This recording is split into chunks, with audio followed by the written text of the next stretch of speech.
before we dive into this amazing Wild West tale, I want to hear from you first. Tell me in the comments where you're watching from. Are you tuning in from Dallas, Denver, Los Angeles, Chicago, New York, or maybe even from across the ocean in London or Sydney?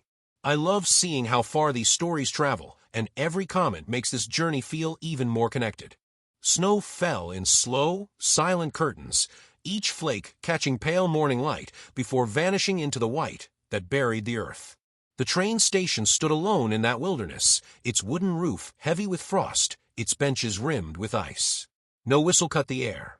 No footsteps echoed across the boards. Only the sharp breath of winter, drifting and cold. Upon one bench lay a woman, her form curved gently beneath the weight of exhaustion. Her dress, woven in the colors of her people, clung to her like a memory of warmth, the fabric peeking through where her coat had slipped loose.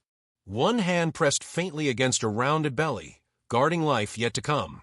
The other arm hung limp, as though her strength had spilled into the snow. Her face, half turned toward the sky, bore the stillness of surrender, the stillness of one too tired to rise again. A man stood beside her. Broad as a barn wall, shoulders squared against the wind, Elias McGraw looked carved from the same timber that built the frontier. His long dark hair, unshielded from a storm, whipped against his cheeks, and though bare-chested in the cold, he seemed untouched by it. Black trousers clung to his frame, a wide belt heavy with the steel of a sword at his hip. His eyes, dark and steady, did not wander. They fixed on the woman before him with a gravity that spoke louder than any word. Elias had seen hardship in many forms, cattle dying in blizzard winds, barns burned in drought summers, neighbors swallowed by debt and silence. But this sight, this fragile figure stretched, helpless across a station bench, cut him deeper. It was not merely pity that stirred in him, but recognition. He had known that same loneliness once, in the years when his own mother had been left at the edges of the town's mercy. He remembered how whispers had trailed after her, how scorn had made her smaller than she was. Now the whispers returned, though from other mouths. Passers-by who caught sight of the woman in her weakness muttered as they hurried past. "Best not get near her," one said. Asterisk, "She brings nothing but sorrow." Asterisk, another hissed through chapped lips. Asterisk, "Half-blood trouble, that's what she is.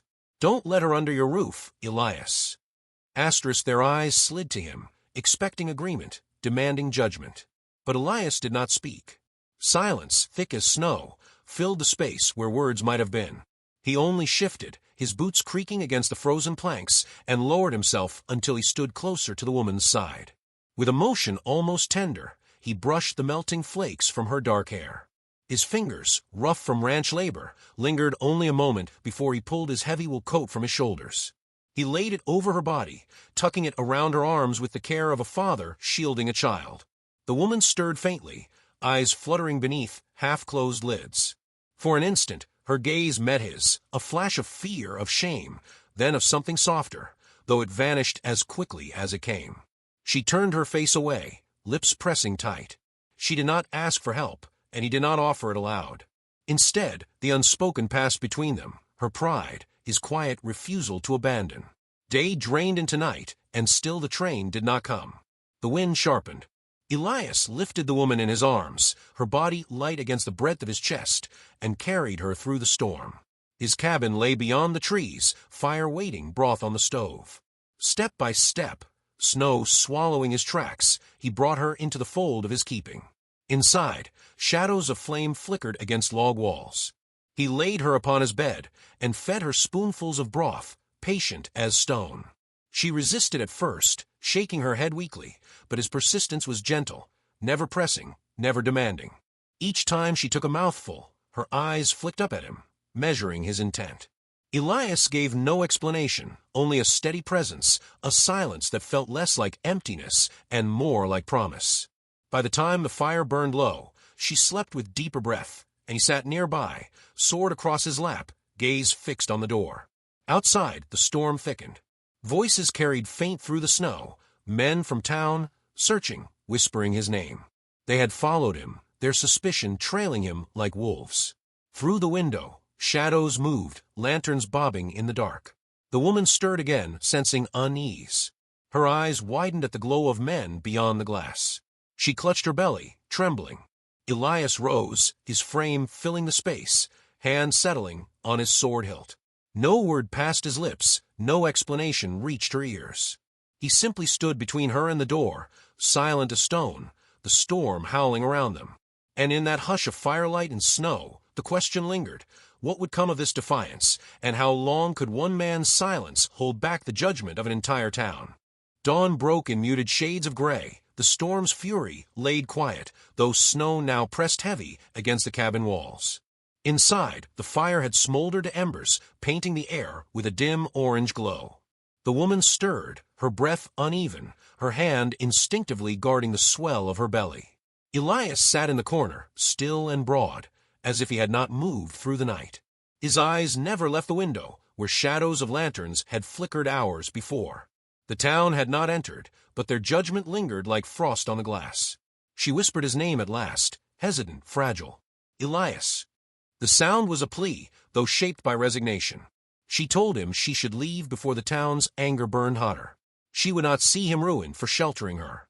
Her voice cracked, weighted with shame. Elias answered only with the barest shake of his head, an immovable refusal.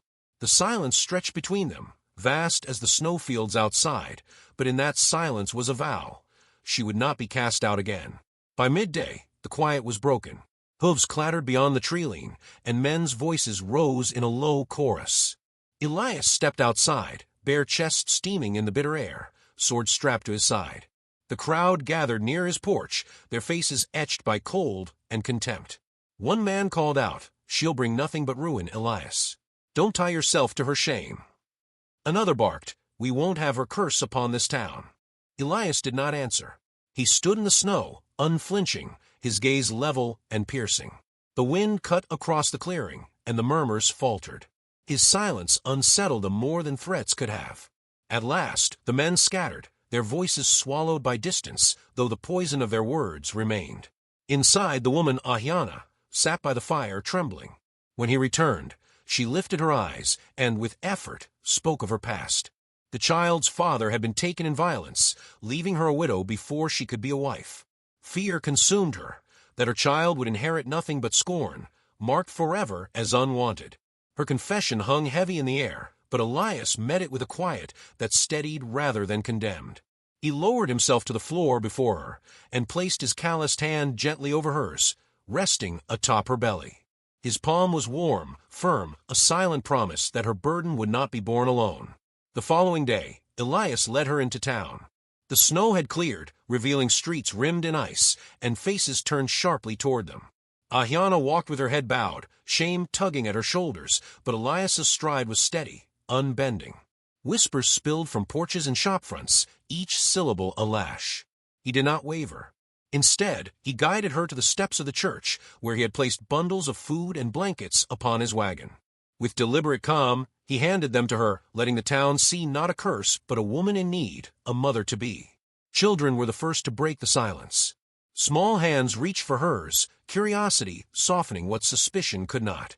A little girl tucked a withered flower into Ahiana's palm, and something within her cracked, tears welling, breath trembling.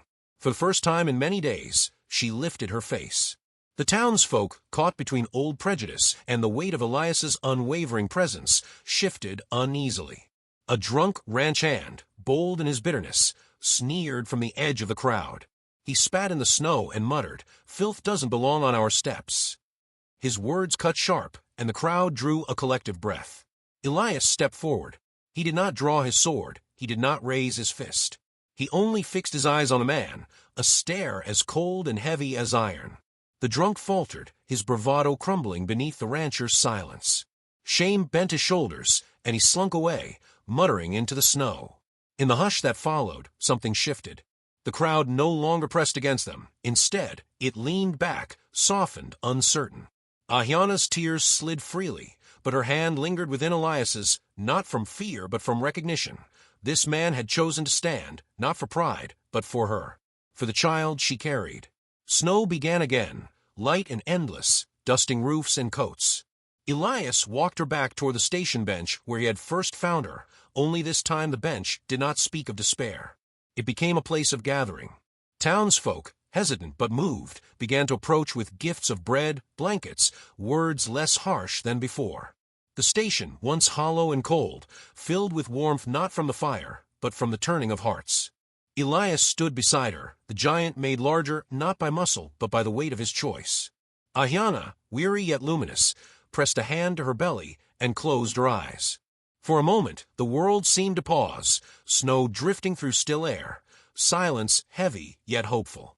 And though no future could yet be promised, the sight of them, man, woman, and unborn child, etched itself into the town's memory, a reminder that dignity could rise even from scorn, and that sometimes the strongest vow is the one spoken without words.